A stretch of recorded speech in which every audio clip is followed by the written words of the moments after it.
नए दोस्त की खोज ये मिया का नए स्कूल में पहला दिन था। मिया एक शर्मीली लेकिन कल्पनाशील लड़की थी। जब वह कक्षा में दाखिल हुई तो उसका पेट घबराहट से भरा हुआ था। उसे इस बात की चिंता हो रही थी कि वह कैसे दोस्त बनाएगी और किसी से बात करने में वह बहुत शर्मीली महसूस कर रही थी। सभी के अपने अपने समूह थे और मिया को लगा कि वह थोड़ी अलग है।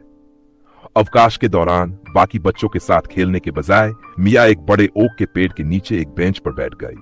उसने देखा कि बाकी बच्चे आपस में हंसते और मजे से बातें करते हुए खेल रहे थे। तभी उसके दिमाग में एक विचार आया।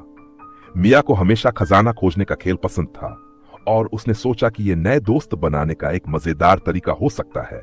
बिना सीधे बात शुरू किए उस दोपहर मिया ने अपनी हिम्मत जुटाई और एक खास खजाना खोजने का खेल तैयार किया।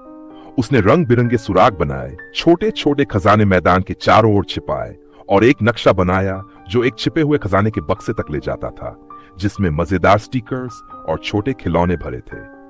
अगले दिन मिया ने अवकाश के समय मैदान के बीच में पहला सुराग रखा और दूर से देखा कि बच्चे उसके आसपास इकट्ठा होने लगे।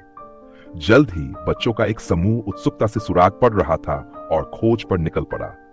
जल्द ही और भी बच्चे शामिल हो गए। जब खेल खत्म हुआ, मिया के कई नए दोस्त बन चुके थे, जो सभी इस मजेदार गतिविधि के लिए उसे धन्यवाद देना चाहते थे। उन्होंने खजाने का बक्सा खोलते हुए हंसते हुए आपस में कहानियां साझा की। उन बच्चों में से एक, जेक, मिया की ओर मुड़कर बोला, यह बहुत मजेदार था। क्या हम कल फिर से ऐसा कर सकते हैं? मिया ने हल्की सी मुस्कान के साथ सिर हिलाया।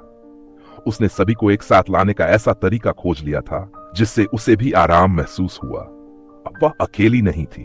खजाना खोजने का खेल एक बेहतरीन आरंभ साबित हुआ और जल्द ही मिया भी उस समूह का हिस्सा बन गई। उस दिन के बाद मिया वह अकेली शर्मीली लड़की नहीं रही।